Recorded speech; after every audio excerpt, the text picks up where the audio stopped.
Hi, everybody. This is Woody from Dive Talk, and I am particularly excited. And David may not know that I'm interviewing David Marchetti, and I was instantly, well, not instantly. It took about 2 minutes. Became a huge fan, and I don't think he even knows why. So let me give a little background, then a little bit about him, and then I'm just got a slew of questions for you. So I'm at DEMA and I see that he's going to be giving, this was a few years ago, not the last DEMA, maybe in the DEMA before. It doesn't matter, but it was a presentation that David was giving. Of course, it intrigued me because it was about him setting a world record for the longest cave dive while swimming. That intrigued me. Said, okay, that got it. That's very interesting. There must have been a lot to doing that, which he'll talk about. But that's not what impressed me. That's not why I said, I know I'm going to circle back someday and want to interview him. And I'm such a fan.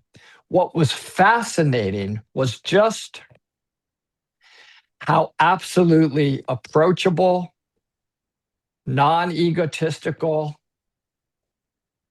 excited about everybody that asked him a question, almost as if he was thanking them like they were the star. And he didn't even realize how amazing he really is. That's so unique, David, in the tech world, particularly in cave diving. It's something I talk about a lot because I think it's actually hurt tech diving.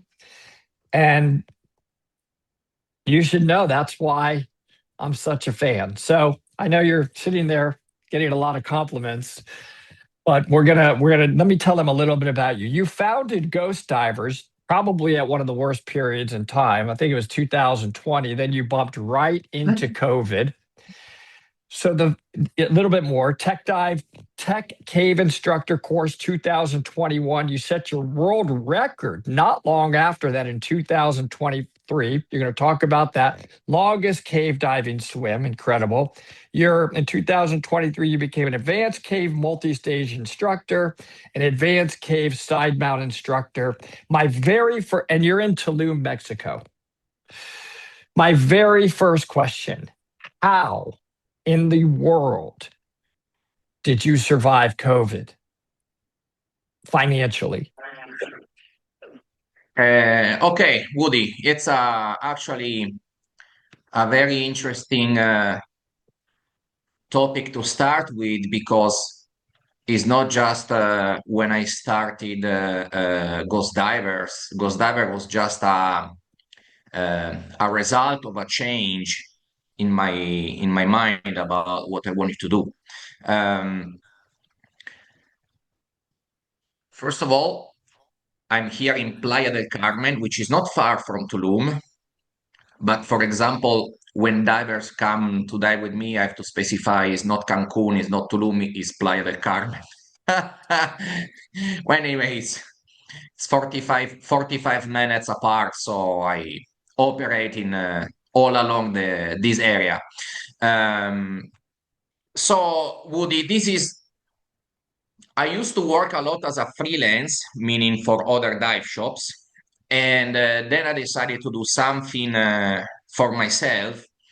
And I did attempt that before, in the years before COVID, while I was working as freelance. Sometime I got some customer here and there once in a while. And I tried to have um, to make my own website, to get my first t-shirts, and then I had the guy who was making the website disappear with half of the money. The first guy who I was trying to make the t-shirt with disappear with half of the money I already paid. Then COVID hit, and we were barricaded in our house because with my kids and my partner, because we didn't know like anybody how bad it was. So my technical diver mindset is if I don't have enough information, I'm gonna act in the most conservative way. And so the first months we were barricaded in the house, and we were eating rice and beans because our money, luckily, we had backup money to survive, which we used to survive this period. And so I decided every time I'm not working, every time I'm sick, because I also got sick with COVID. Right before I could get the vaccine, I got sick. I also got pneumonia, which means I couldn't die for many months, and my oxygen was down to 85%, which is very bad. Yes. So when I told you I survived COVID, I mean money-wise, but also health-wise. And so I decided to start again with different people, start with a website,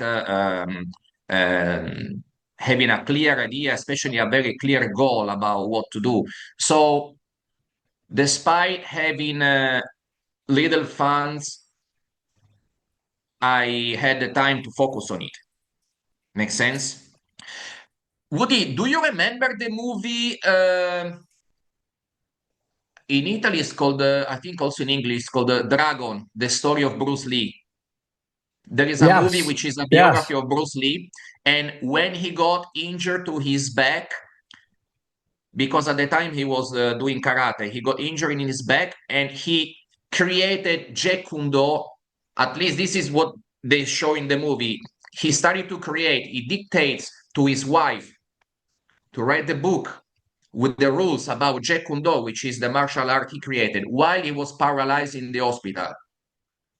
I remember that scene from the movie, and I always thought, sure, of course, like look at this guy. And so I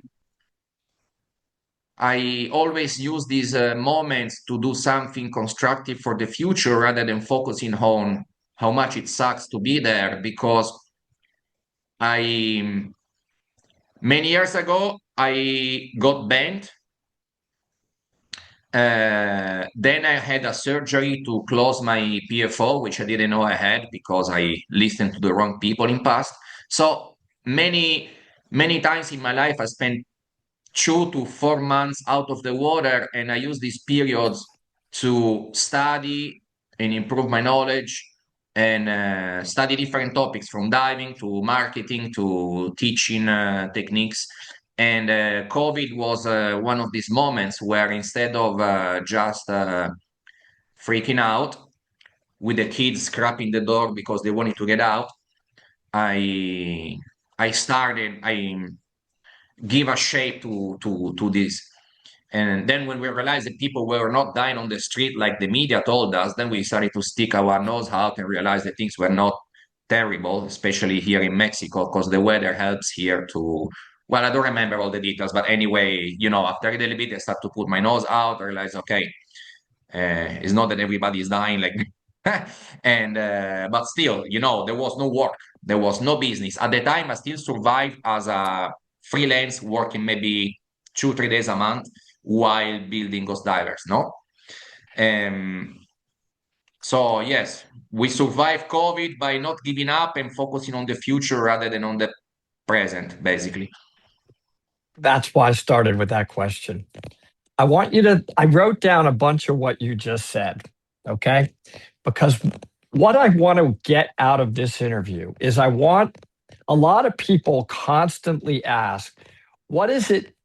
What do I need to do to both prepare for and what does it take to be a cave diver? Now, listen to what you just said. You didn't freak out. Not everybody was dying like you hear about sometimes with cave diving. You got to, but there's reasons for it. You had a clear goal. You defined a goal at that time about what to do, and you focused and you did not give up. I wrote this down. You just said these words. I was writing while scrambling to write. You said you focused on the future and you did not dwell on how much the moment sucked. Because in cave diving, it is inherently dangerous. For us to say it's not dangerous, I think is not doing the public justice. But can the danger, the challenges be mitigated to where it's actually absolutely mind boggling, addictively awesome, and become safe if you, in fact, do exactly what you just told me you did in COVID? That's the theme that we're about to go into. That's why I wanted to hear about, without giving you that question or telling you I was going to talk about that up front. That's going to set up this interview, and it's exactly what you put on your website. You go back and you read your website, which I did. I always research people I'm talking to. It's your mentality of the way you train. Now, you said that one of the quotes that I love that you said, because it happened to me as well, is that as a kid you loved diving and always thought about becoming an instructor. Back then, who, first of all, who was your cave instructor? Two questions. I'd like to know who your cave instructor was, and then why as a kid were you watching TV? Were you diving? Who? How did it happen that you got addicted to diving? Two questions. Question number one, my cave instructor is a legend. My cave instructor is Alessandro Reato, who is a cave explorer and a cave instructor. And he's a great person who talks straight, and we are still like, we are friends. He's not just my instructor, we are friends. And he also support me during my record, which for me, together with other friends and colleagues who, well, I'm just speaking about Alessandro because I'm answering your question. By the way, So was he's it a hard? Was it a hard cave class? If you had to define that class separate from your journey up to it, just be honest, was it hard relative to everything else you had done? it was very hard, and that why it was beautiful and was meaningful. It was meaningful, Woody, because nothing worth anything comes easy. So it was hard and meaningful. And most importantly, it was focused. And he also gave me the base, also together with my instructor trainer in another moment of my life, because of course I start with cave diving, not as a cave diving instructor, obviously. Uh, he told me one of the most important thing, which is also what I teach to my students. So to be honest, half of more than half of the things that I teach to my students, they come from him. So that's why I want to give him credit. Beautiful. You must have, he always says, you are a person capable of thinking, so think about what to do. Yeah. And what I teach to my student is have a good reason for whatever you do underwater. I don't want you to tell other divers, I do this because that's what my instructor liked, that's what my instructor told me, that's what I learned.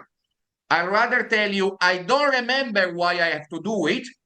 It works, but I don't remember why. Okay, fair enough. But if you tell me I do it because somebody told me to, that's not good enough, man, because you need to have your own reason. You need to process this information and make it yours. That's why I write set your own standards in my post, in my Facebook. Doesn't mean make up rules. It means process the information and make them yours.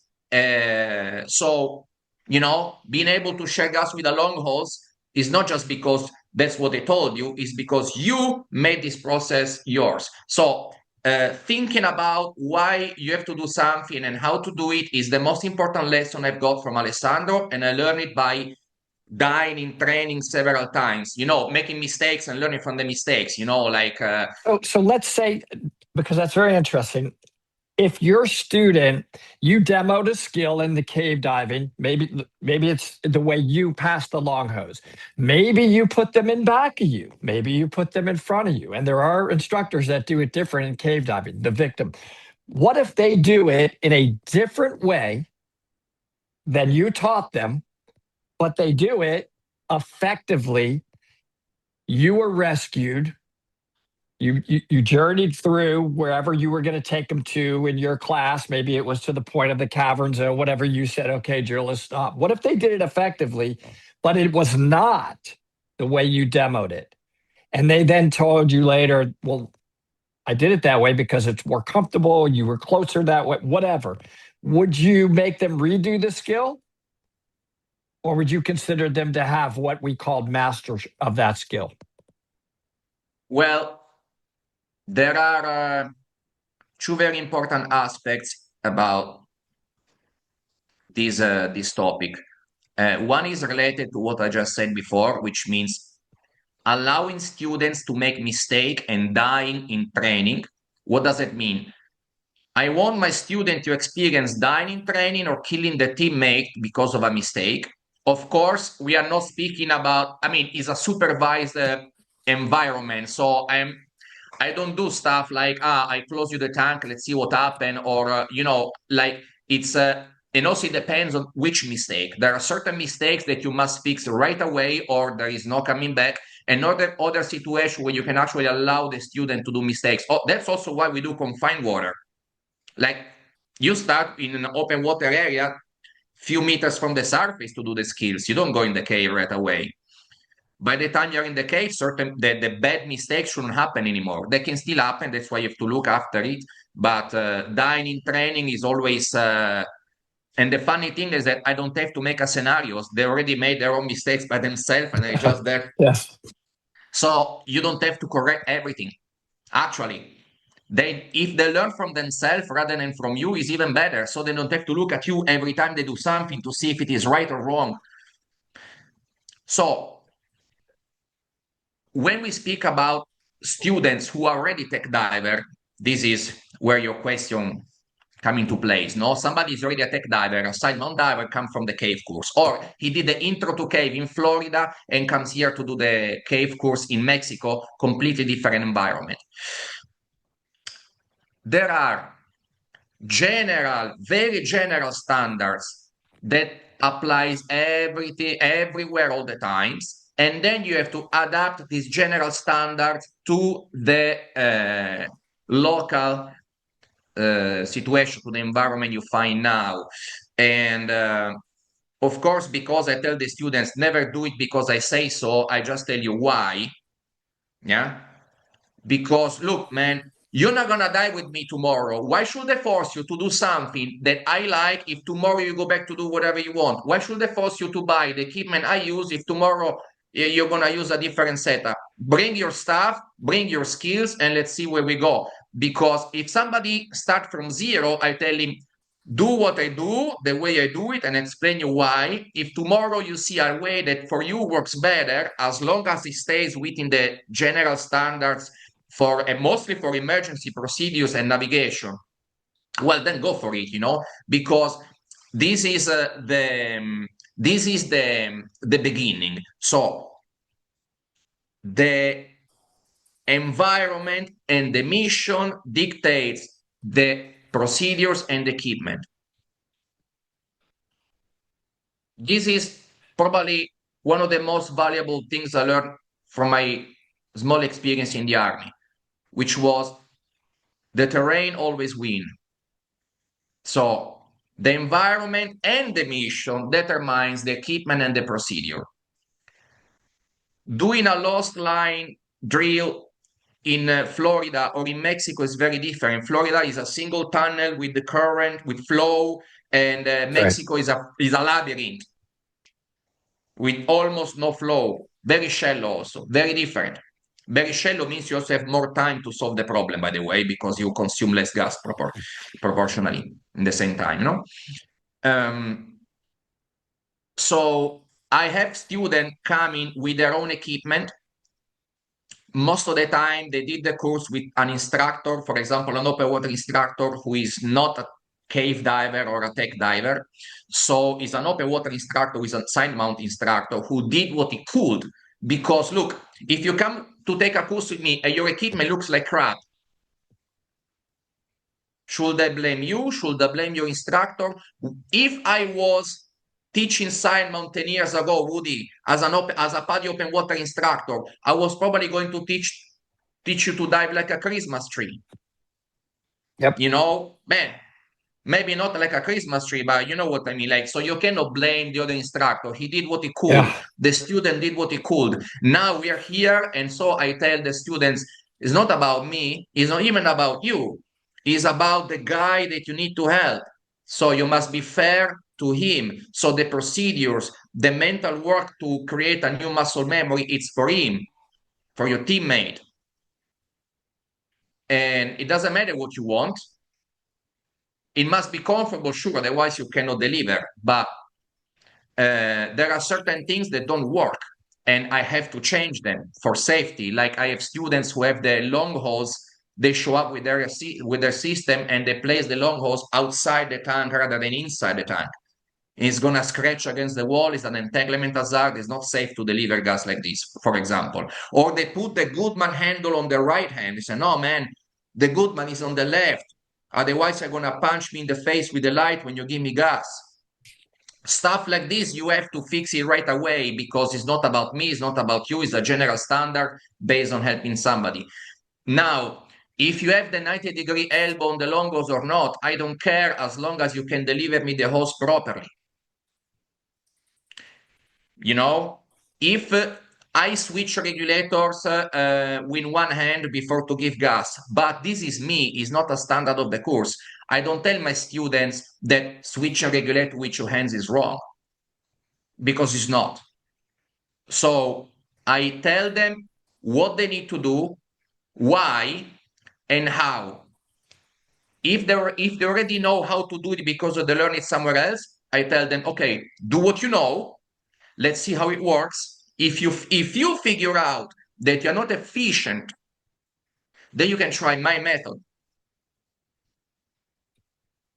Because after this course, what you're gonna do? You're gonna start again with your method because I just told you, you have to do it like this with me, otherwise I don't bring you diving. Yep. Well, So you have to be it's a very, fair as an instructor, you have to be fair to them, so they understand that they have to be fair to the teammates. So navigation and emergency procedures is something that you do in team. So you must be able to deliver to the other team. So I let them do their things if they are already trained, as long as they can stay within the general standard and deliver what they're supposed to deliver. That's it. it's Very important for me, to be honest. yeah. And two things would, if I was interviewing you, if I was interviewing you because I'm trying to choose a cave diving instructor, so I'm going to talk to a few, and I think people should do that, by the way. What jumps out about what you just said to me, and I think people should be picking up on this, is two things. That entire explanation that you gave was very non-egotistical. It's not about my way. It's not, you have to do it my way. It's the only right way. It's you focus on the why. Was it safe? And why are you doing it that way? Why do I, if I have to correct something, why? What is the meat? Not because I want to do it my way, but maybe the regulator would be scratching up against the cave and dangling, and you're going to crush it if it's on the outside and not tucked up, whatever your reasons are. So that's really important, everybody out there listening to this. Make sure you have somebody that really is thinking about the details of the why. Why are we doing it in a certain way? If you are corrected, make sure it's not corrected just because it isn't their way, but it's a why. And I didn't set David up to say all of that. He said it himself. Well, let's continue, because this is leading in. This is going to be a lot of interesting information. I want to take people on this cave dive journey. Why did you say that, honestly, in your details, that working hard to create a future for my family and myself is understandable, but how does that express your creativity? Because you went on to use the word creativity, which I think is very interesting. I've never seen people especially tech diving instructors, use the word creativity. They may use the word passion or challenge or discipline, but you chose the word creative. Why? How is that? Well, creativity is, I'm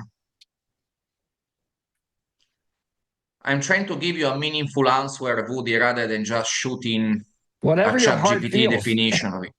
Whatever your heart feels, because you chose to say that this is allowing you See, to express your creativity, which is interesting to see from a tech cave diving instructor. It's kind of beautiful, but I was wondering what you were thinking, why you chose that.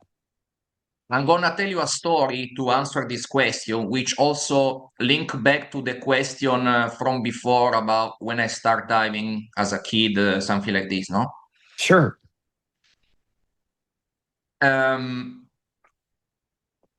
as a kid, probably I would say as 99% of the world population, because there is nothing really special about me. I'm a normal person with normal reaction to normal situations, and if the situation is exceptional, I'm gonna have an exceptional reaction, which is also normal, and is also part of the psychology class I give to my students to think about stuff like that. Okay, so I hope people can. I think people might relate to this because we all went through this. Okay, as a kid I struggled to find my place, and the sea was where I really felt I could express myself especially with my body. No, I will feel I spent many all the summers. Look, man, it was the 80s and 90s. Okay, so I was leaving home in the morning, going 2 miles walking to reach the beach and the rocks, going swimming, free diving, and spear fishing by myself when I was like 12, 15, 12 years old already. I Sounds was coming great. back before the sun was setting down, and my mother had no idea where I was. When I was with my dad, I was doing the same, but up in the mountains. So I always grew up mountains and ocean. And Woody, I love diving on drop offs because it's combining mountains and ocean together. For me, I love to see the underwater landscapes of underwater mountains. These put together the two things I like the most. So I developed this relationship with the water. Yes, the way you move in it as well. That's why I say is a way to express yourself also with your body. No, because you develop a relationship between your body and the water, which the same happen in the mountains, by the way, except that gravity affects you in a different way. And growing up, I would have loved to become a military pilot, but I can see enough. So that went into the trash. Then I say, well, I'm gonna go in the army if I cannot go in the air force, but my also there for physical reason didn't work out. So anyway, I want to find something that gives a sense to my life. I want to be happy. I want to feel fulfilled. So one thing is I want to have a family, sure, but now we're speaking about expressing the creativity, okay? I always love to play Lego, for example, like many kids. You see, I'm not saying anything, transcendental that the only person doing. So I always love swimming, going in the mountains, playing Lego, watching movies, and all this together leads to I've always been creative and always like to express myself by doing something that is not just about myself, because when you create something, your creation exists without you after you're done. You paint a picture and it's there. You are gone, the picture is there. Your kids, same story. So I can say that the way we divers work on ourselves and our skills is a creative process where I don't want to sound silly, but you kind of become your creation, yes, in a certain way. Same is for your equipment. Yeah. And actually think about this. When you are diving, you are not really the same person you are out of the water. Like you're still Woody, I'm still Davide, and I still have my values and everything, but I am expressing a portion of myself that is linked to this environment. So this is, let's say, my creation. Now, extending this concept, we can go to creating diving equipment, for example. Yeah, I built so many side mounts like Frankenstein until I figure out the configuration that works the best in the different environments. So not just one, two, three different situations, two, three different setups for different kind of diving. And then we go to my students, okay? Um, I think that expressing your creativity, which nobody has a lot of creativity, or they believe they don't because they never try hard enough, but there is people who are born with it, like people who are natural born salesmen. You can learn how to sell, but you can be born with it. Same goes for teaching. So, and also this selling and teaching and educate, it's a creative process because you transmit something from you to something, to a piece of marble that you're gonna carve or to a person.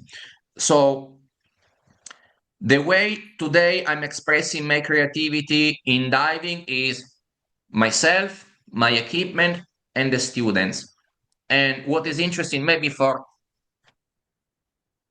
the student perspective, is what does it mean? There are general standards to teach a course. There are specific skills that you have to learn. So you have this. And then there is the added value, different things that if you have extra time, or the student is good, or if the student is deficient in a certain part, you need to focus more on that. So you take a piece of marble, which is just a rock. This is just an example I'm throwing there. And you try and you want to make a sculpture. Okay. So the student is the sculpture. So you know that for a sculpture, there are certain things you need to do. There are certain tools that is going to require a certain amount of time and energy. And if you want to sculpt a human being, is going to have two legs and two arms. If you want to sculpt a fish, you might have to sculpt every single scale. For example, no, if you teach a Sideman course, if you teach a cave course, there are specific components, yes? So once you see a piece of marble and you try to visualize what is inside it, what can you get out of this piece of marble, how you can mold it, not mold it, sorry, how you can carve it, no?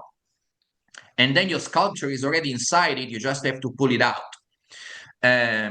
So if there is a student, I try to understand what kind of person he is a little bit. We're not going to become necessarily best friends. I don't believe it's necessary to become best friends with everybody. That's not realistic. But try to understand a little bit about this person. Try to understand what are his strong points, what are his weaknesses, and what makes it different and special compared to another one. So, every course I teach is different from the previous one. Mm. All my cave courses are different because I deal with different people. I mean, obviously, you're going to learn the emergency procedure and the navigation, yeah? But there are certain information because very important. Like when you play with Legos, to build something beautiful, you don't need to use all the pieces you have. When I teach a course, I'm not going to teach you everything I know because otherwise I would be just there to listen to my own voice, right? I love that. So I'm going to teach you what you need. And depending who you are, there are things that I'm not going to teach you, at least not now. I am speaking about the added value now, yeah?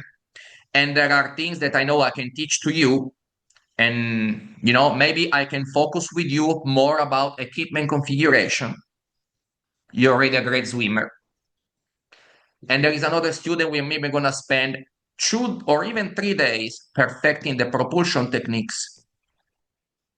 And your equipment maybe is not great, but it's good enough, gets the job done. So take it aside. Yeah. you need to decide decisions, man. Like decisions means you have to kill all the different alternatives. See there, that's what it means. You have to kill the alternatives and stay with it's like an elimination process, no? So like when you have 500 pictures and you delete 450 and you have only 50 good pictures after you're shooting. Same is like with the students. Okay, I can teach you, your course requires 10 skills, and then maybe I teach you five more. To you, I can teach you really this 10 plus three of those. And to you, I'm going to teach you this 10, which is standard, plus maybe only one extra. But for you, this extra thing I'm teaching you or this extra time mean the world. And it's my job as an instructor to understand, okay, you swim like, you kick like a donkey, man. So we better fix this because you cannot swim like that. You're breathing like a cow giving birth, so let's focus on your breathing techniques. Yeah. And now what do we have?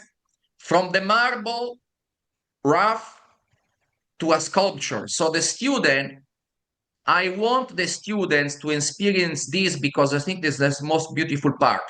The arch. This is the creative process, going from the arch, from humble beginning where you make everything wrong and you keep dying and killing your teammate, to a rewarding conclusion where now you're able to do things you were even thinking that were possible, and you can do that. This is awesome, and my job is done. His job is done. Then now you have enough tools to keep doing your experience. You know, like when the kids grow up, they keep going by themselves, no? You don't have to teach them how to tie their shoes anymore. And for the students, it's the same. This is the creation. Understand what he needs, give him that. Make him understand why he needs it. Otherwise, he's not going to get it. It's the communication channel as well, you know? Like the tools to carve into whatever you want to forge divers into decision makers, Woody. I feel like taking a course from you right now. Literally, I just did that passion, the focus you would give to me and the care you would be. The course is, I can tell it's all about the student for you. You're just solely focused on them. It's not about you being a star. Really, if you listen back and watch this video, everything you just said was about, I'm here for you, not for me. What I'm curious, when you were going through, we all had our, I certainly did. I mean, cave diving is hard. Cave DPV is even harder. And it was hard. It didn't come natural for me. What was it for you that your cave instructor had to really work extra hard on? What do you think your weakness was that you were like, man, I'm just struggling with something? I'm just curious. Well, was there something in particular that he picked up on with you? I know we're deviating off script here, but I couldn't stop. I'll tell you mine. On a DPV, I took it with Ed Sorensen. I could not stop kicking.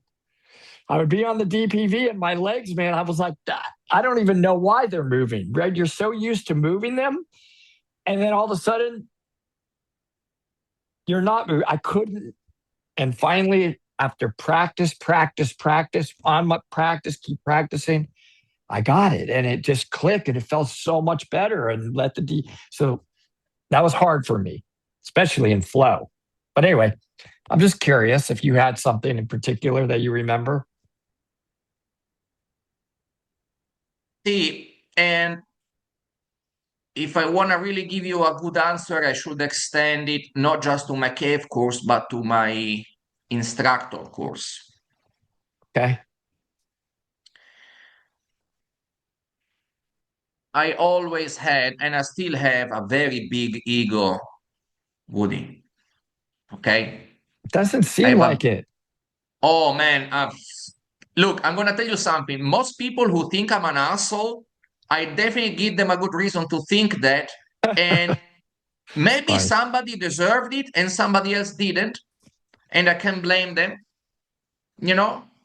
Okay. I'm I'm working on being humble, especially when you know, I don't wanna, I don't feel better than somebody else. like as a person, I can have better skills than other, and other can have better skills than me, but that's it. But and this is the thing, okay? So when I become a cave diver, when I took my cave course, I was thinking, yeah, sure, I'm best. I'm gonna crush this course, okay? And what Alessandro did, he he let me. He put me in front of a mirror, figuratively, no? He says, okay, man, let do it. Ah, you messed up. Why? You know? So the mistakes I was doing during the course were there are two ways that we have to debrief students. I mean, we must debrief students about their mistakes two different ways. Usually have to go through both. Sometimes just one, the second one. So the first one is every individual mistake, cause effect, what led to this mistake. So it's a very practical approach to a single mistake, then the next one, then the next one. I mean, also about the good stuff. You did this good. Why, how? Keep going. You did this wrong. Why, how you do it different.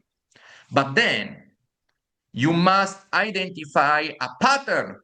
Because if you do 10 things wrong and I have to debrief about 10 things wrong and you did only one right, first of all, I'm going to demoralize you to the point that you feel like you're a little piece of crap. Yes? Which somebody needs to hear that. But what I mean is that I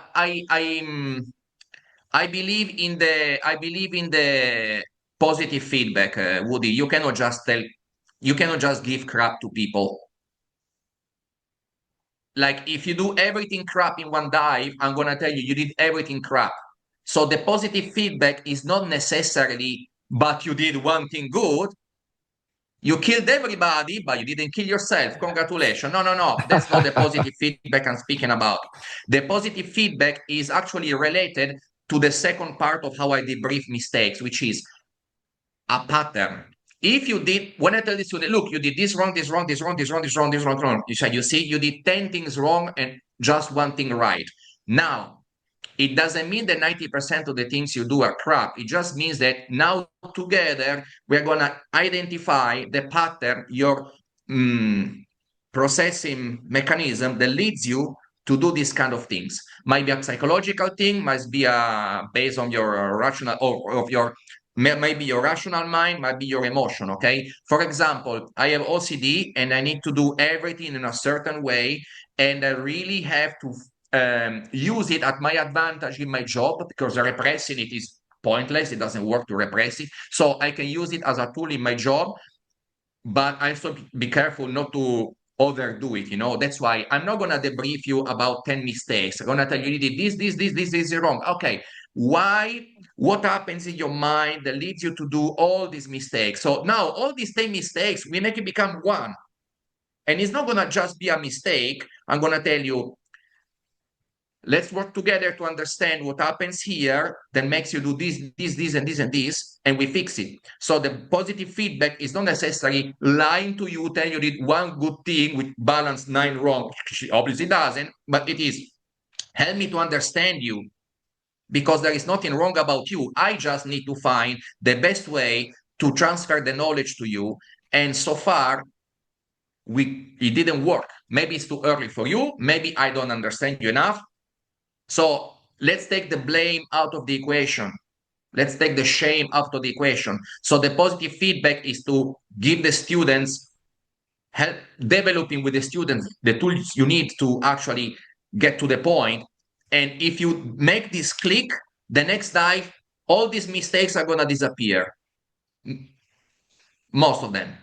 Make sense? So my instructor let me swim in my ego until I realized, you know what, maybe it's not working very well.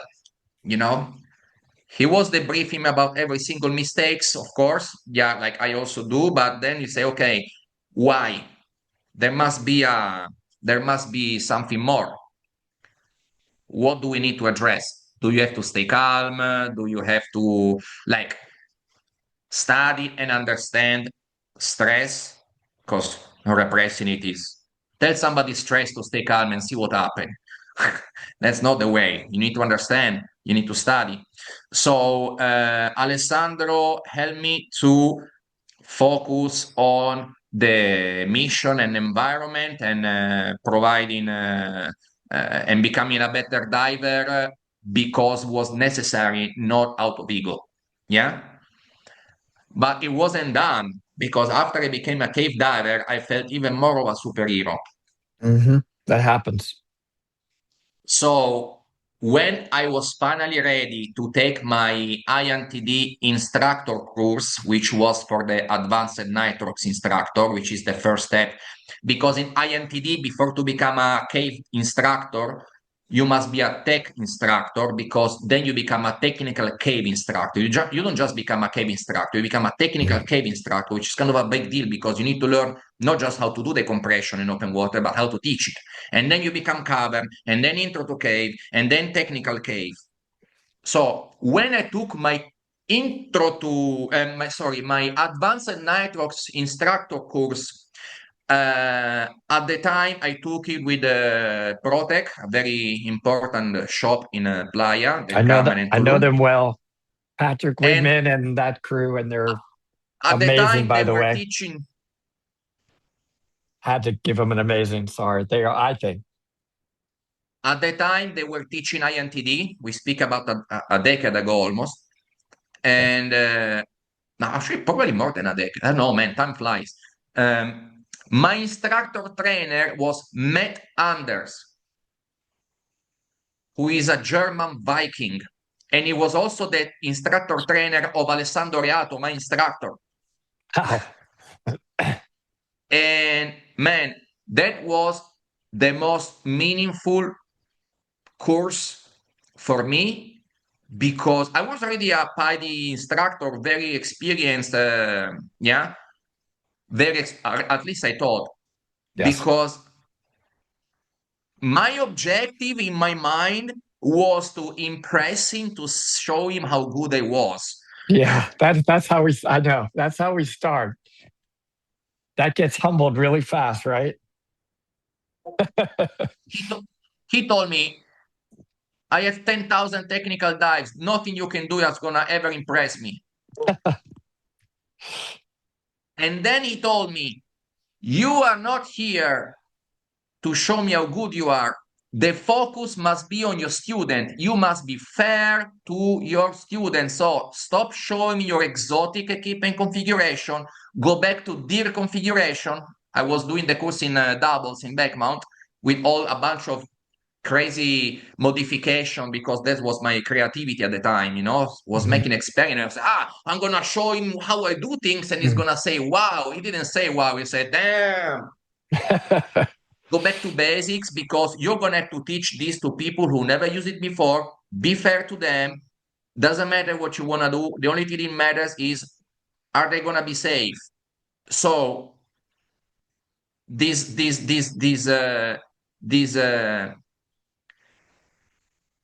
incredible person taught me. By the way, a lot of people think is, Mhm. yeah, you don't make a lot of friends being like this, but the ones you have, they stick around. So Matt taught me how to pull the ego out of my butt and just focus on my students. And this was the biggest change, the most meaningful change I did in my diving career. And from that Awesome. moment on, I started to develop the mindset that I have now. So thanks to Alessandro Iato, who was my instructor, who told me, think about what to do. My instructor trainer, Matt Anders, told me, focus on your students. And then I met Alberto Salvini, who is my current instructor trainer from INTD. And he always told me that another third important lesson is think about what if, what if, what if, what if, not just one. Which also links back to what Alessandro Riato told me to be prepared for. So I am prepared for if this breaks, what if this break, what if this break, what if this breaks?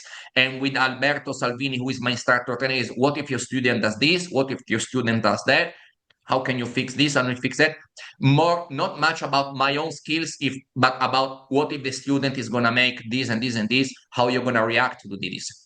And every time I take an instructor course with him, he always surprised me with a scenario which is always based on realistic, real situations. And say, okay, now I have to deal with this. Awesome, cool, yes. So I have these three mentors, no? Alessandro Riato, my cave instructor, Matt Anders, who was my first instructor trainer INTD, and Alberto Salvini, who is my instructor trainer for the other levels, you know? So think about what to do, focus on your students, and focus on all the possible scenarios. These are very three important lessons. It is a common theme, and we're all blown away by this. Isn't a criticism to any dive agency. It's just absolutely common theme, everybody listening.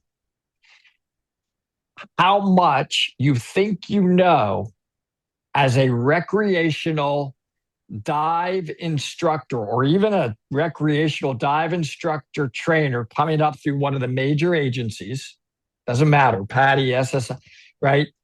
You are it in your mind, and how much you are absolutely going to be blown away that you're going to start over and you know Zippo.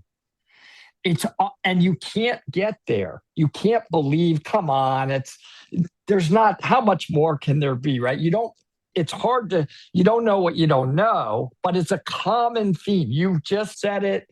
Everybody says it. And when I was an instructor trainer for SSI, what are you going to show me, Brian K. Cook? What are you going to show me, Doug Eversole? What are you going to show me, Ed Sorensen?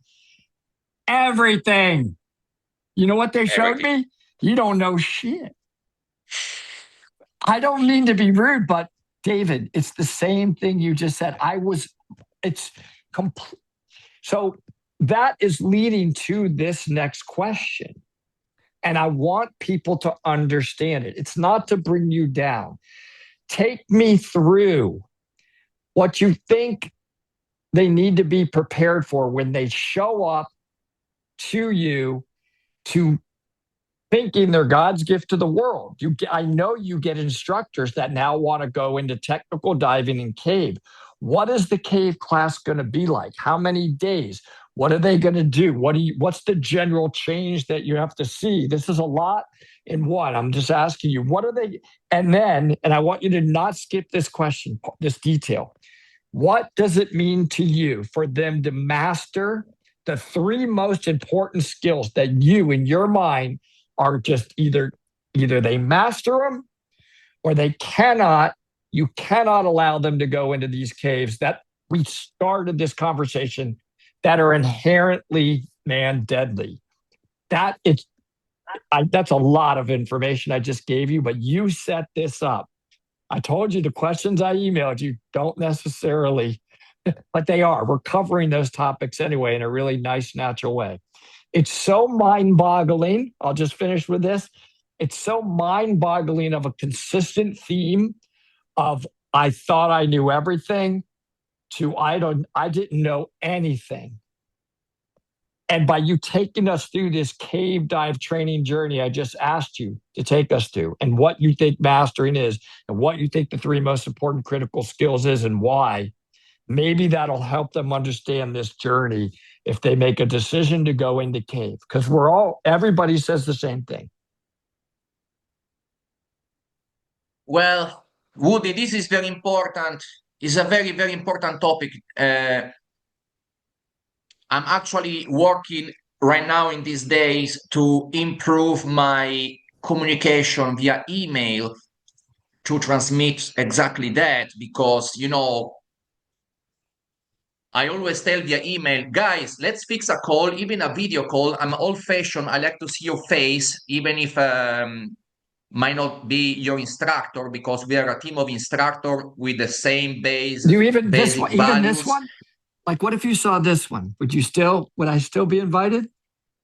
Look at that thing. Well, Maybe, and nobody's perfect, maybe. Woody. Nobody's perfect. I'm sorry, I couldn't resist. Go ahead. So look at this. This is the thing, okay? People contact me. People ask me, I want to take a course with you or with Ghost Divers. No, we are a team of instructors, and even if I don't teach all the courses myself, I meet basically all the students. Maybe I do 1 day of side mount, and then they go for the cave course with the. We are um, we are 2 instructors now. Is the Ghost Diver team that is also on my website. And they also are in my videos because they need to have faces and people need to know who these people are because without them, it's just me and it's not good enough. And your videos, by the way, are impeccable. Everybody, I thought he was going to go down and say, well, I expressed my creativity in my videos. They are so well done, logical, and meaningful.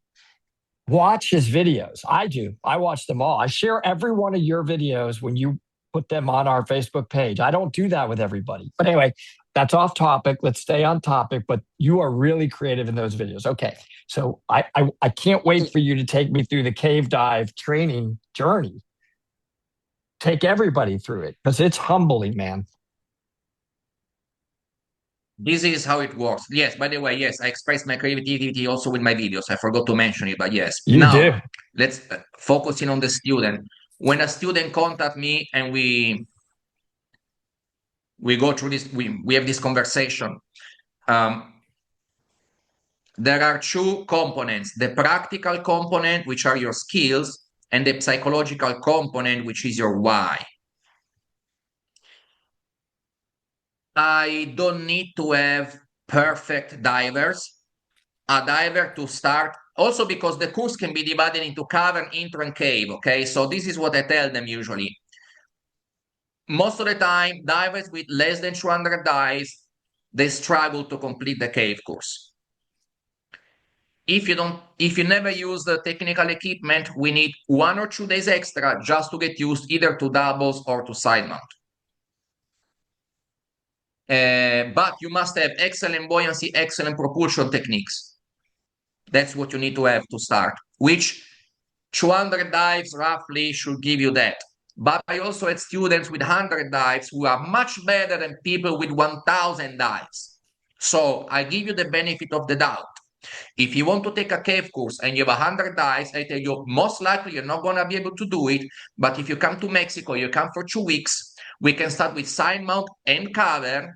And with that extra days, we can do extra training if that 5-6 days are not enough.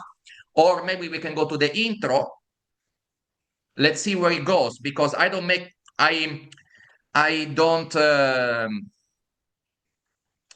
promise certifications. I only promise results. It's a very big difference. I promise there is going to be a progression. I don't promise any certification.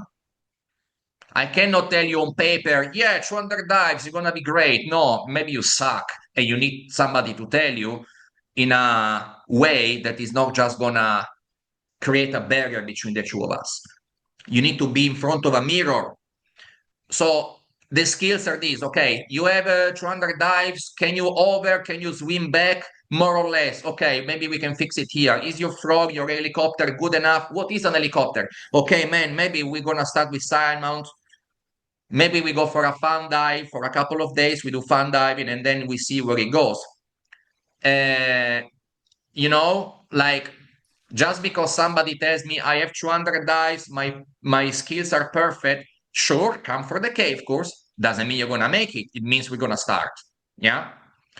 But then what is very, very important is the attitude because look, if you have Yes. a positive attitude and your skills are so, we can fix it. If your skills are great and your attitude is really, really poor, it's way Tough. harder. Tough. Maybe impossible. You can help somebody who doesn't want to be helped. Yeah. So I ask 2 things. Why do you want to take the course? Because I'm not going to try to sell you the course because you want to understand from me what I can teach you. That's how you choose the instructor, yeah? How you choose the instructor, you want to see what I can do for you. And what I can do for you is I put you in front of a mirror. This is what you can do. This is what you can get. And together we're going to get there. And you're going to go from being a diver and that's it to become a decision maker and a team leader who understands why he has to do what he has to do. And he's going to be able to do incredible things by the end. Wherever That's it's going to awesome. be, it doesn't matter which certification you're going to take. If it is just cover, you're going to do great things because before you didn't know them. If you can make it to the cave course, you're going to still do great things which you didn't know were possible. But it starts from your why. Do you just want a certification so you can go to the blue hole in the hub at 60 meters? Or Yeah, do you, which by the way, think about it. If somebody wants to get the certification to do a certain kind of dive, that's good. If you want to have the certification just to have the piece of plastic so they don't bother him when he's going to do some bullshit agree. at 60 meters. It's a very different story. Because, of course, Absolutely. why did we get a cave certification? You get the cave card to go cave diving, not just to look at it. Of course. No? Yes, that's Eh, great. and then it's not just about why do you want to do the course, but it's also what are you ready to do? Like, I don't give a shit that you're going to give me your best. I want you to do whatever it takes, not your best. Your best is not good enough. If your best was good enough, you would have already achieved it. Obviously, your best is not good enough. We're going to extend your best.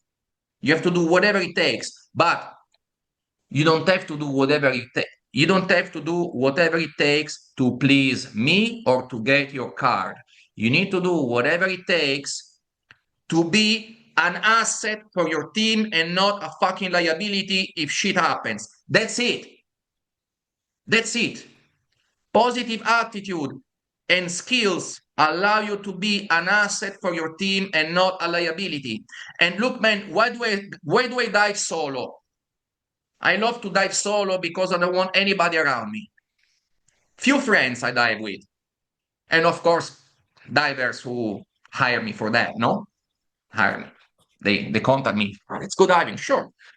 But even the divers that I bring with me diving, I don't just drag them around like tourists. I tell them, first day we're going to review the procedures because regardless the money transaction, we are cave diving together. You must be an asset for this team. You must be able to do lost line, lost diver, gas sharing. Gas sharing is zero visibility, signals. We're going to review this because also think about this. You're going to feel so much better about yourself knowing that you have all these standards in your mind refreshed before to go diving. Then maybe I guide the dive. That's not a problem because you just want to relax and take pictures, but you're not a useless bag of meat. So if you want to become an asset and not a liability, if you want to become a team leader and decision maker, I'll bring you there, but you must do whatever it takes. Otherwise, go somewhere else because don't waste your time and mind. If we do something, we do it together, but we need to have an objective. And being fair to the other people in the water with you is number one. So this is what I expect from the students. It's not just about what they expect from me, and it's never about what I expect from them. It's about what they expect from me, sure, and what their future teammate will expect from them.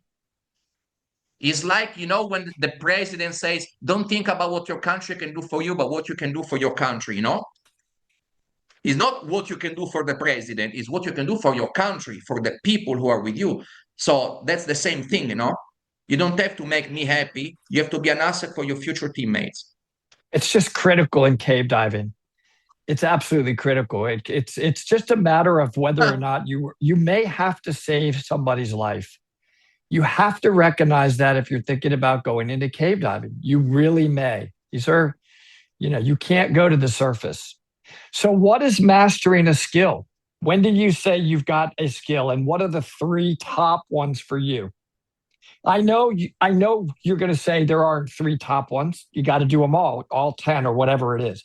But there must be something in your mind that says, look, these are just these are like critical. And this is what mastering means. Because I, as your student, would ask you that. What should I expect to be able to do with these skills? To get it, not just to get the check mark because I'm proud, but why? Why is that considered mastering? Because they don't know what mastering means. It's fair for them to ask you what mastering means because you're the instructor with the experience to know whether or not that would work or kill somebody. That's why I asked this. I have these three skills clear in my mind, and before to mention them, let's give some context, speaking about what does it mean to master a skill. A student, by the end of the course, is not really going to master anything. It's going to be because the instructor is barely mastering it. Because what does it mean, mastering it? Okay. Now, you must be effective and efficient as a diver. No? You were breaking up Effective, there. Effective and efficient. Is that what you said? yes. Okay. You must be efficient.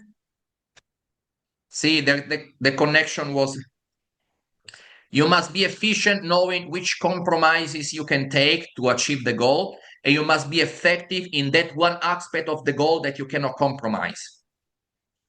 When you can do this, you are mastering the skills. But so you must be good enough, not perfect, because perfection is based on your ego and the efficiency and effectiveness of being good enough. It means you're focusing on achieving the goal, not on your ego. By the way, 0 to 10, perfection is 10 plus, never achievable.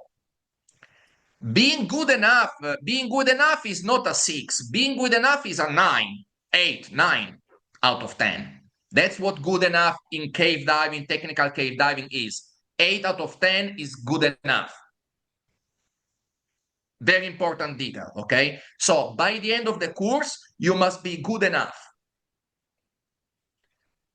And if you don't practice it, 1 month later, you So become a 6. I was gonna ask you about that. So you just checked off that question, man. Yeah. You better Keep continue. doing it. I wish there was a continuing education requirement actually in cave diving. Like if you haven't cave dived in so long, man, you must go through another. But anyway, absolutely, those skills are gone, gone, gone. Okay, so keep going. We're going through this cave dive training journey. So you That's must be why good enough. And what, how long is the course going to be? And what are the three most important skills in this cave dive training class to get good enough? a cave diving course usually is a minimum of 8 days. If you already are excellent with your equipment configuration, side mount or back mount, and you don't do any major not major mistakes, you don't need you need everything fairly good. So eight Right, days you're not doing all this realist with your arms and all that. You got buoyancy and trim. You could back kick. You can all see, those things. You want those in place before the cave diving. otherwise otherwise the course can be maybe 9 to 10 days. It Okay. depends, if you integrate side mount with cave diving, maybe you do 10, 11 days of course, and then if you need, you do extra training. But for example, this is very important. There is a minimum amount of days, not a maximum. But you also have to be realistic because, as you said, if you receive a student who is swimming with the hands, ma che cave diving, Woody? This guy has to learn how to survive. He's not a diver. He's a guy trying not to drown. It's a big difference. You can be a scuba diver. You can be a guy trying not to drown. Then we're not going to do the cave course. Then going to say, okay, man, you know what? Let's do a scuba refresh. And start again because this is what you need. And I must be able to make you understand that and how do I make you understand? I'm there hovering. Give me gas. Okay. Look at this, eh? Now, we're gonna have fun now. So, because when the students see you being so stable, they realize, damn, how can you do that? So when I do my confined water classes to do the in the beginning to do the S drills and then do a bit more advanced gas sharing with the deployment of the hose and everything, I put a line on the bottom and I say, this is our working station, like the windows here. Your course is here, it's not there. Your Nice. course is here. So give me gas. And the students start to do like this, like this, like this, like this. And then the only thing you see is his second stage, and the student is 2 meters up, It's like and you this. say, And okay, yeah. you know, this is the second stage, the long hose, no? And the And student is gone. and look, Now, guys, it takes practice. Like, it's okay that you may not. This is not easy. Like, don't use the words. It takes practice. When you see your instructor, like David, just sitting there and calmly passing, he practices. He's doing it a lot. now, if after a couple of days we are still there, I'm gonna tell you, let's take a break, let's do some fun diving where we implement some skills, but we leave the training for later because you're not ready. Why should I charge? Because look, I charge you money for diving, I charge you money for training. It's not the same amount. I want to be fair with you. So if you need extra training, I'm gonna charge you money, you're gonna pay, and I'm gonna train you more. But if I know that you're not ready for training, that's why I say there is a minimum amount of course, but not a maximum. But before I keep pushing the training, where you pay me a fairly good amount of money, let's say I think it's fair. For guided dives is less money. Yeah, of course. Like I think training should always be more expensive than guided dives. That's my approach in the business. Let's go for fun diving, so you don't stress too much about how much money you're investing. You go fun diving, you find yourself, you find your balance, and then we continue the training. And this is so successful because people just relax. It's not so Relax. much about the money. It's mostly about, okay, I am not under the performance anxiety, the peer pressure, the task load of the training. And look, I have students who make 5, 6 courses with me. They're excellent tech divers. And the first course we did, even though they had already 600, 700 dives, they were all over the place. And this, we go back to the point, should I address every single mistakes or recognize the pattern and give you the time to steam off, refocus, and then we continue? So I'm not going to teach you cave diving for 20 days. That would be an asshole because I already know that you're not going to pass. So there is a minimum, but there is also a maximum. Like I must know how much I can push you. Otherwise, otherwise it's a scam. Like if What are if the, you go what? to a psychologist and never wants to fix you because he wants to keep you calm. Oh, that's Now we very can. fair, and I love the fact that you said you got to calm and you got to be relaxed and have fun. Fun, by the way, there's a lot of science. It's a whole nother show that if you're not having fun at some point, it's really difficult for your brain to learn. Believe it or not. If you're under too much stress, you cannot learn. At that point, you just have to figure out a way to calm down and deal with the stress. But what are those 3 critical skills? I want them to hear the why. And I'm not saying there's only 3. I'm saying I'm forcing you. I'm forcing you to choose 3 in this interview. And why? I can narrow them to 3 easy. And the 3 skills that a student has to master during the basic cave course, are sharing gas in zero visibility,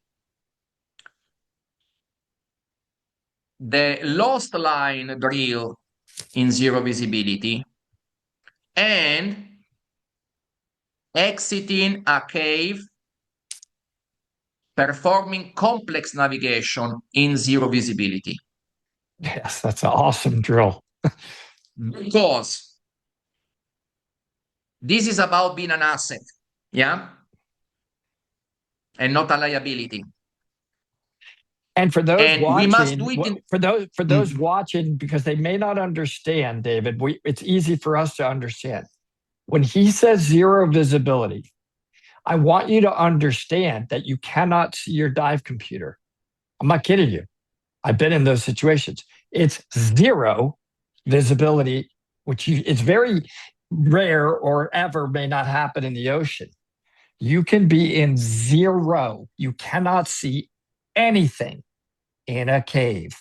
How are you going to save your buddy or find the line? If you lose a line in cave diving is the line back out to the exit. You can't find it. You're going to die. And then, you've got to be able to do all of that as an asset because both of you are blind. You're blind. So you can't make the situation worse and not be able to deal with it yourself. You're going to be multitasking for your victim in zero visibility. They're already the victim. So they're struggling mentally. You've got to be able to take over. They need you so badly at that moment, man. Now, they may calm down during that journey once you find the line or once you got the gas or, but this is what we mean. Zero visibility, just zero. Okay. Because a lot of people don't know. They've never been in that situation. I actually made a video about gas sharing in zero visibility, and I might make other videos about this. I'm thinking to make more videos about the critical skills. I think you should, because I don't think it gets out enough for them. I didn't know what it meant to really be in a silt out, and you can't see your light, man. It's just like there's nothing. You are a different person. You are not going to see anything. And in Mexico, there's no flow. So that fine silt, man, that thing could be there for you. You screwed it up for yourself and probably for everybody else for the next few days. And I just don't feel like that's going to help them understand why you just went from being a recreational instructor trainer to, I don't know, diddly squat. Anyway, you said I didn't set you up for the 3 skills. I didn't prompt you. I didn't have you rehearse them. You said these. I agree with them because they're not experiencing those things ever before. Everything starts because, look, you must be able to perform these skills in the most stressful moment. Exactly. Not when everything is fine. So I teach you gas sharing. I teach you in zero visibility, and then we make a scenario. Lost line. I teach you lost line out of the water, and then we make a scenario underwater. The complex navigation. Let's make the jumps, let's make the tees and blah, blah, blah. Yeah, fantastic. Then you come back and you have zero visibility and you didn't even remember how many tees, how many jumps you have. What you going to do? I'm nervous just thinking about it. Many students, they make a mistake. They make a mistake in zero visibility on the tees and they go on the wrong side because they follow the arrows in the caves, the permanent markers rather than their markers. Certified divers make deadly navigation mistakes most of the time. Yeah. Most of the divers I see. And I tell them, look, man, be glad you messed up with me, who is going to give you feedback instead of somebody else who's going to give you shit. It's fantastic that you made a deadly mistake with me today. Perfect. Good. The best situation possible for you is to mess up when you dive with me. My guides can tell you the same. Some students looking, they also know I'm talking about them, and not because they should feel ashamed and say, look, that would have happened anyway because you don't dive every day. Better that happen now with me. What are we going to do so that doesn't happen ever again? So I try to prevent this by making this scenario happening in the course. Every scenario we do in the courses is based on what I saw, what my friends and colleagues saw, and what is written on books like the Blueprint or Survival of Shaq Exley, for example, even though at the time they were mostly not even cave certified. So you just have to find the pattern, the mental process that led them to these mistakes, which is assumption. Always assumption. So sharing gas in zero visibility, this is where, okay, maybe because you have to hold the line with your arm and change regulator, or maybe change regulator with one hand. And where do you give it to the student? Find his hand. You don't find his hand, try to find his shoulder. That's Yes. the big chunk of meat you can find. Look for the line in zero visibility. Okay, in Florida, I know that they teach you with 1 point, some instructor teach you 1 point, and you make a radial 360 search because you have basically only one line in one tunnel. Here, it's a labyrinth. It's not possible. You have to make 2 points and go with a specific angle, because otherwise, it's not that you don't find your line. You find another one. You find another one. They're aligned, parallels to each other, because there are people who like to play Dora the Exploradora and they put fucking lines everywhere where they don't belong. Oh my If you God. want to explore a cave, What take a a read, go in nightmare. the jungle and explore a virgin cave. Don't put your 20-meter jumps because you want to feel like an explorer, and now you're making line pollution, because this is also a problem sometimes. And then I also Wow. sometimes show this to the students. Think if you lose the line here, even if you check with the compass, they're both going the same direction, you might catch the wrong line or make accidentally a jump to another line without, like, you accidentally move from one line to the other, you didn't see because they're so close to each other. So Oh my this is goodness. why we do all these exercise. Also the zero visibility, what sometimes, maybe the instructor can pretend to go on the wrong side of the T in zero visibility, and the students say, okay, how do I tell him that he's there? I cannot just take his hand off the line. I must find his other hand and put it there. Because if the line is as important as the gas I'm breathing. I need them both to survive. You're not going to take the regulator out of my mouth. You're going to take my hand off the line. So how do you tell me that I'm going the wrong way? Let's make it happen. If you don't know, you don't know. If you know, you know. If you don't know, now you know, because you have to try. And now you can say you can safely dive in a cave and being a team leader or a teammate, because one day you do one thing, one day you do the other, So you must be able to provide gas in zero visibility. You must be able to find your line if you lost it like an idiot, because it's most likely your fault, 99%.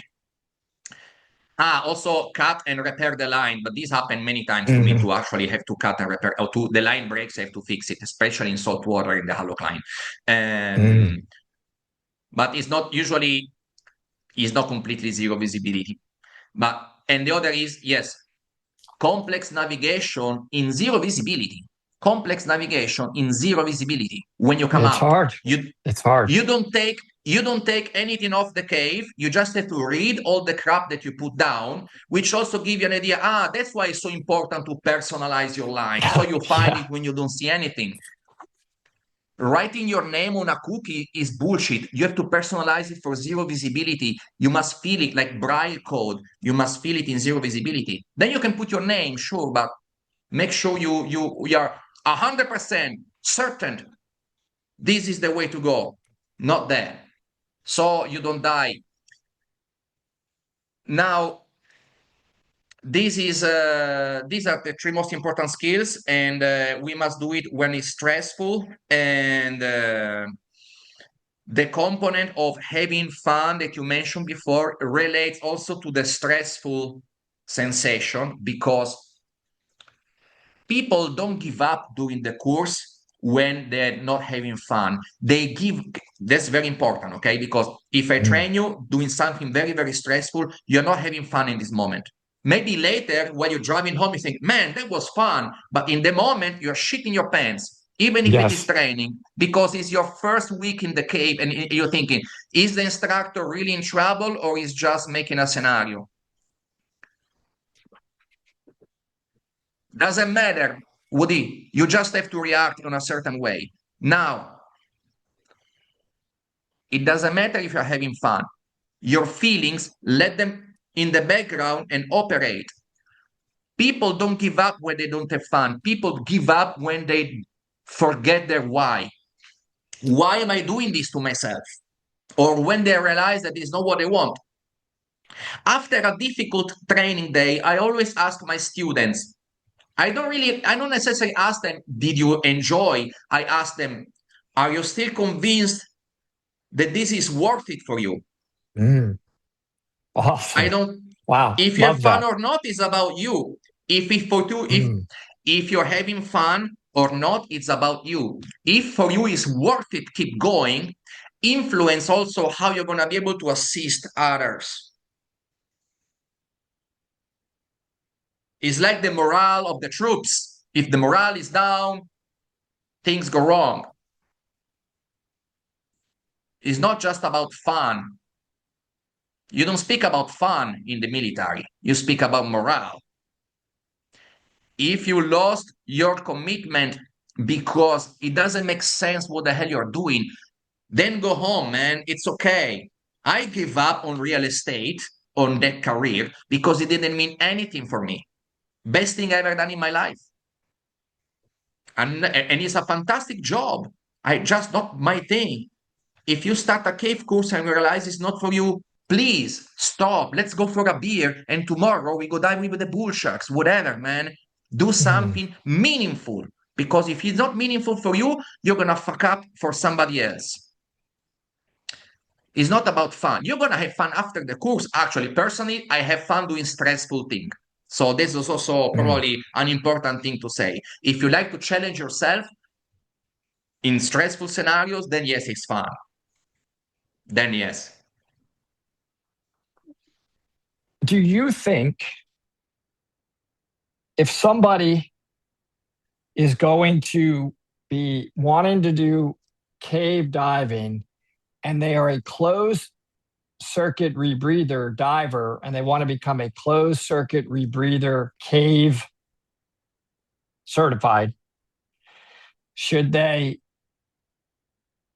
do their entire tech journey closed circuit, including the cave class? Uh, uh, this question comes up all the time. It comes up where they're like, well, should I do side mount open circuit first and then cross over?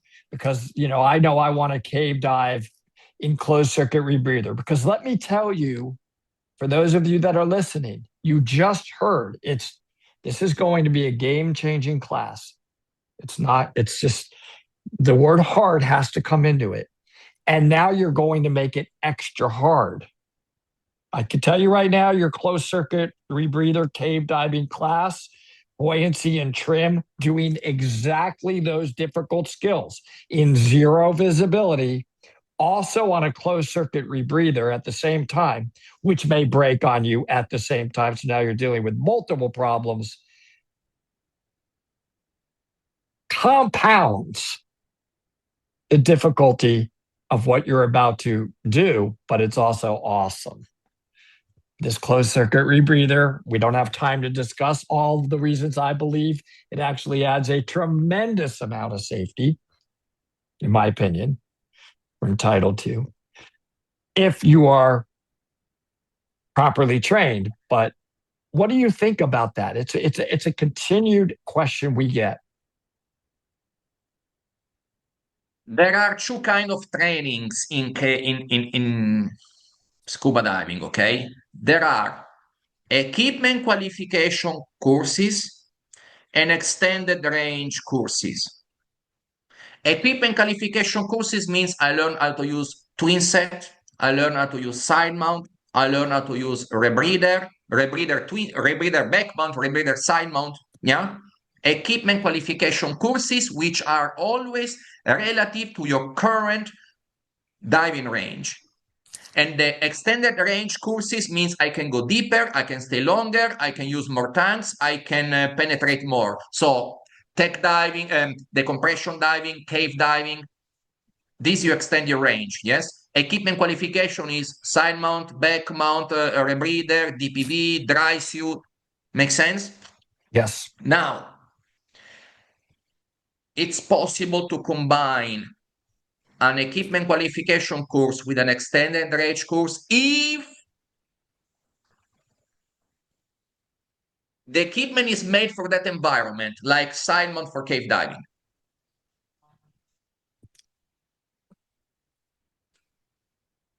Now, but we are still talking about open circuit because the diver was a single tank back mount open water circuit diver before to do the side mount course, no?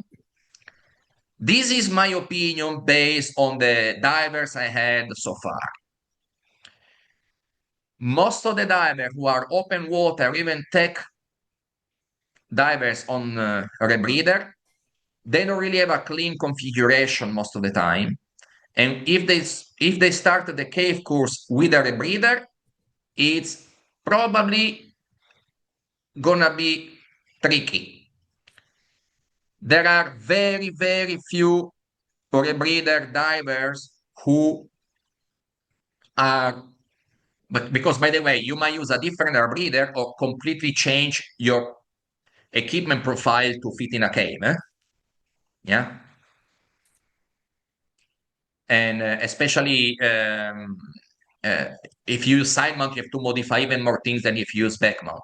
If you use chest mount, oof, you can go cave diving with a chest mount rebreather, but you have the counter lungs here on the chest. They modify your trim a lot. Oh yeah. You're not hanging from a balloon. You're sitting on a balloon with a chest mount. It's different. Very. So yes, you can start a cave course with a rebreather you already trained for, but you must be a badass diver on that rebreather. Otherwise, it's better if you take it with an open circuit and then you take another course with the rebreather. Now, I dive open circuit, but I can tell you this, Woody. This is how I decided to progress in my career. I usually Okay. take in the beginning of my career, I took one course side mount, one course back mount, one course side mount, one course back mount. For example, cave course back mount, then cave side mount, then advanced nitrox back mount. See, then advanced cave side mount, then trimix back mount, then technical cave side mount. Man, you gotta know everything because guess what happened to your rebreather if you mess it up? Becomes an open circuit. It's an open circuit with a rebreather on you. Also, you know what I think about usually?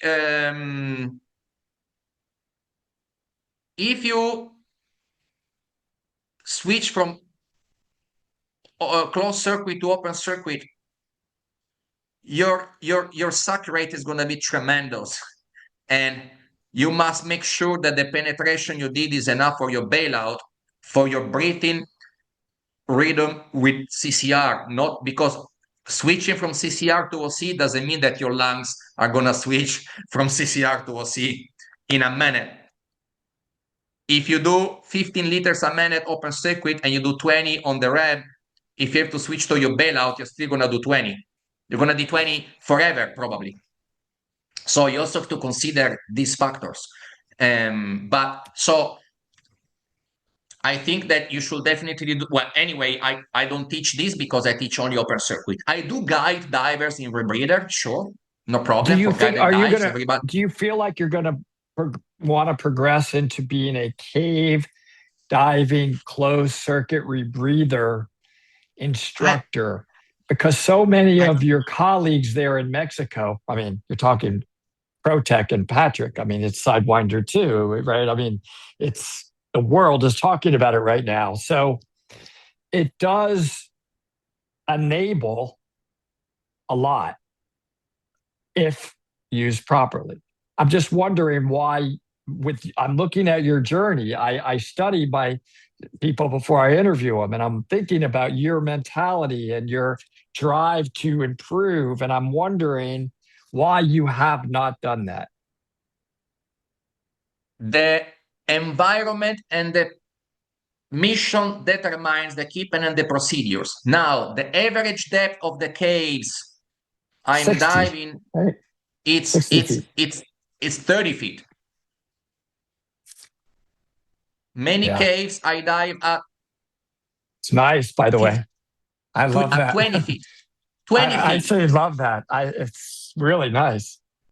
First of all, I don't need a rebreather to extend my range at 20 feet. And second of all, controlling the buoyancy at 20 feet with a rebreather is a pain in the ass I don't need. Oh my God, it is. You move a little bit. I mean, that first atmosphere, as we all know from Boyle's principle, that first atmosphere, man, you move 1 foot on the rebreather, freaking counter lungs are just it's really hard. Because, and I'm asking you this because I did that. I did my cave training in a friggin' rebreather with Brian in the Crystal Caves. I was you got I mean, it was hard. It was so hard. So, Woody, and the third thing is that I can't afford it right now because I'm using the money for other stuff. That's actually a very, I was kind of hoping you would go down that path of it's honestly affordability should be a logical part of the decision because it's expensive to buy the gear, train in that gear, very expensive. So that's actually a very reasonable answer. Maybe the There is a most fair. fourth. Yeah, go ahead. There is a fourth one. I'm too lazy about doing the maintenance. Yes, that's critical. You have That's to. me, eh? It's my fault. It's my me. That's my me. This is my mental limitation. But It's anyway, okay. the Okay. day the day I want to do deep caves in Trimix, yes, rebreather. Got it. Trimix open circuit. I have to sell a kidney. Oh my God, it's ridiculous now. The helium is when I was a kid, it's stupid. You can't do it. It's too expensive. I need to open at least 5 OnlyFans channels to I pay for swear. a. I And know. man, I think with age I'm losing my sex appeal. I don't think I can make millions with OnlyFans to pay for Trimix. I think it's cheaper to have a rebreather. I don't know, man. Your videos are really good. Okay. We've been on a long time, but I saved this for the end. Everybody's probably saying, Woody, the most interesting thing, it's going to be part of our thumbnail is the cave dive training experience with the guy that set the world record for the longest cave dive swimming. And I haven't asked you one single thing about your world record yet. Because for those of you that are still with us, now I want to know. It's not that I want to know so much about the preparation, right? We can't do that in this interview. It's too much, it's too long, and it's nothing that they can necessarily relate to.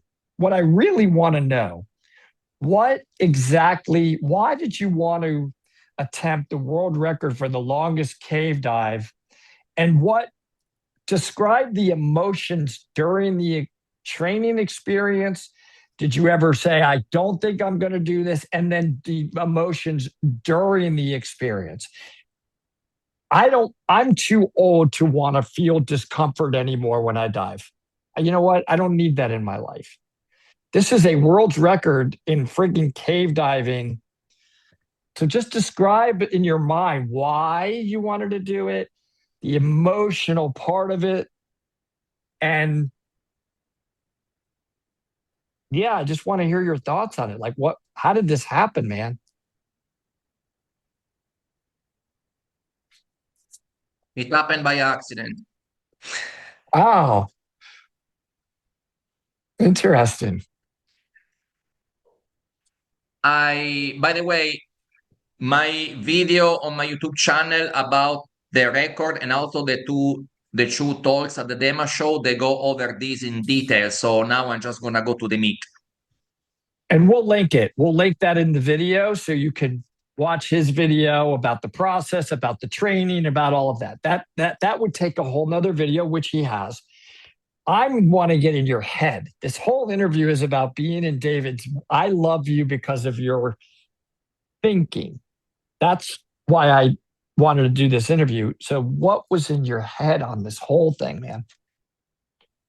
I know I have a beautiful brain, a volcano full of beautiful stuff coming out. So, by the way, in the Dima talk video, there is also you in the classroom where there is also an arrow. Say, hey, Wood is here I because I'm a loved big it. fan of you. I'm a big fan of you as well.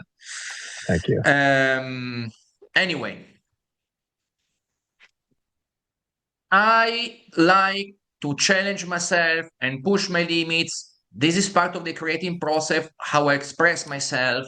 And I want to push the limits of open circuit, wetsuit, Okay, uh, what is the world's multi-stage. record? Let's set it up quickly in case they don't watch your video. I hope they do. What was the world's record?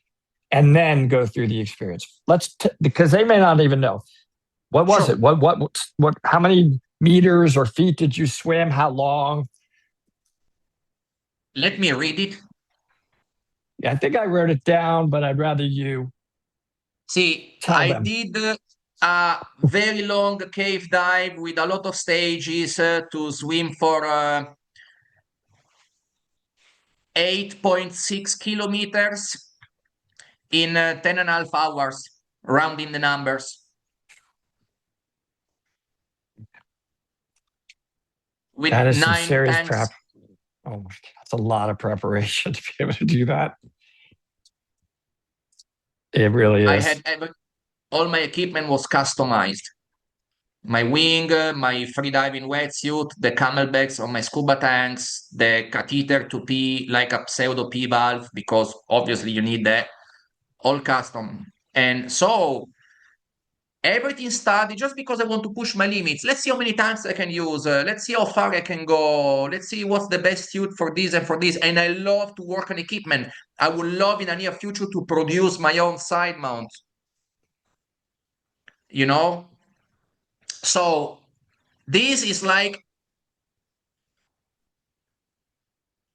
personalizing my equipment is like my passion when I'm building Lego, and becoming an excellent scuba diver is my passion of I cannot become a pilot, but I can fly underwater. And I love it. I wouldn't change it for anything. So these two things together, this is really how I express myself. Okay.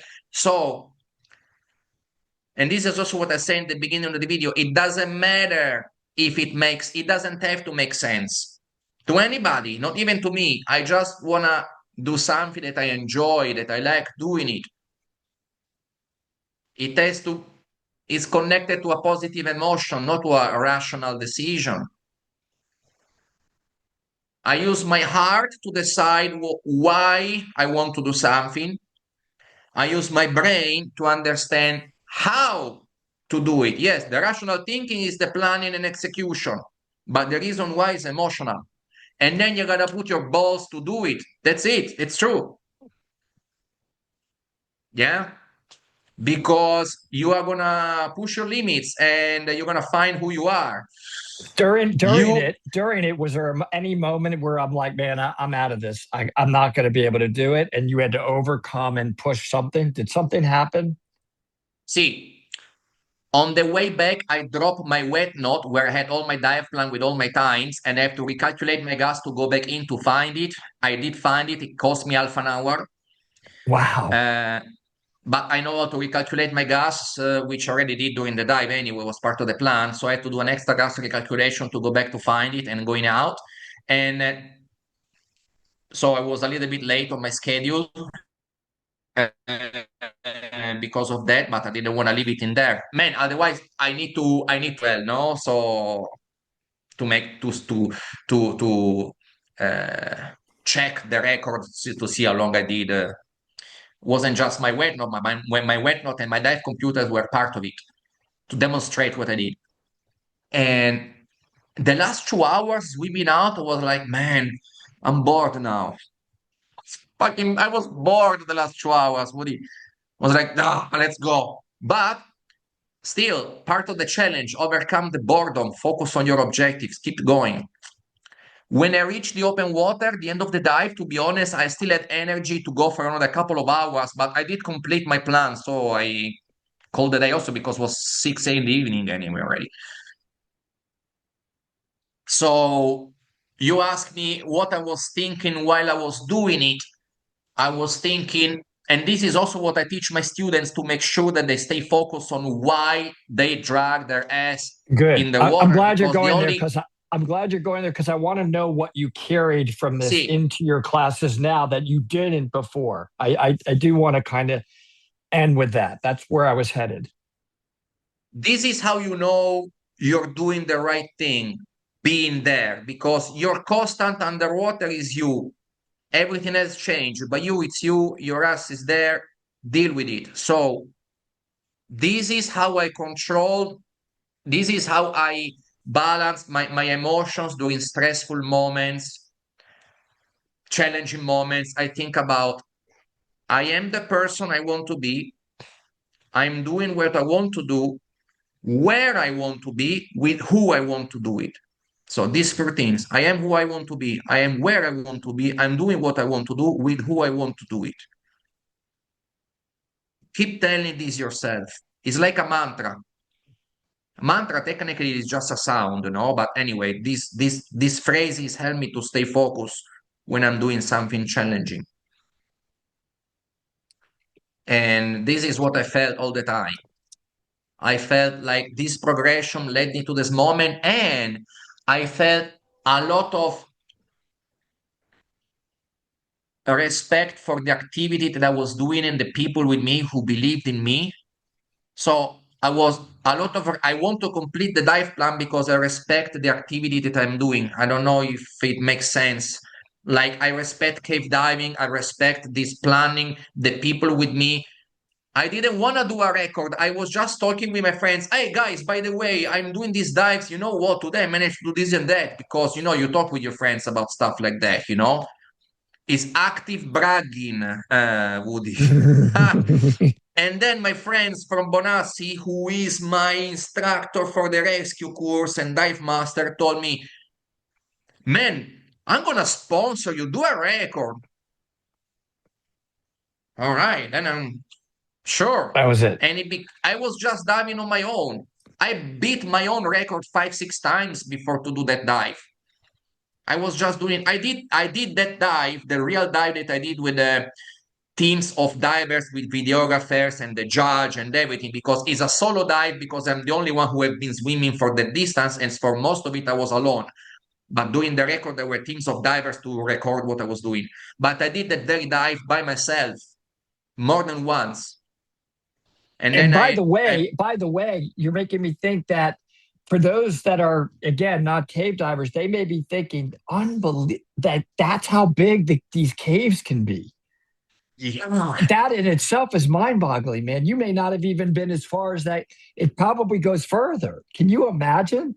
There's that much frigging tunnel underwater. This is how I like to think about it. Woody, you can build a town inside a cave system here. Amazing. A Amazing. town, a village, a town. You can build a town inside a cave system. It's big enough. Like, some places are small, but others are, you can fly a plane inside it. It's crazy how that happened Crazy. over time and the land enabled that. It's unbelievable. Yeah. And can I look? I was thinking about something that didn't come up, but this is Sure. something that I really And believe. we'll make this the last point. So See, you take it to the end. Take us home, as they say. this is what I always tell my students, okay? Everything you do sends a message. Like, when you do your pre-dive check and S drills, this is your business card about, this is how I can help myself, bar shutdown, and this is how I can help you, gas sharing during the S drills. This is your business card. But everything you do, not just the S drill, tells something about you. So you must be in control. You must maintain initiative over what kind of message you send. Even how you scratch your butt sends a message. So to be a good teammate, you must make sure that you send the message that your team need. And so you must be in control of this. I love solo diving, but team diving with the right people is way more fun than solo diving, in my opinion. But be in control of what message you send is your responsibility. Well, I want to thank you. I continue to be a fan. Don't forget that you promised you're really going to try to make a video that really demonstrates the situations you can get into in a cave that most non-cave divers, they can hear it, but they can't understand just how severe that can be. I think that would be fascinating. Of course, there's going to be a point where they can't see because you're going to show them zero visibility, but that's okay. Even you could, during that segment, show them a little bit of what the zero vis means and then get to fast forward it and get to the point where you were out of it or whatever. I don't know. That's your creativity, but you gave some fascinating information. And I hope this video really helps people understand what it means, what the journey could possibly be to become a cave diver. And you got to hear it from David, who's a cave instructor who set the world's record for the longest cave diving swim. We will share his video in the link. And I'm always grateful. Thank you so much for this amazing information. Thank you, Woody. It was a Bye, pleasure. bye everybody.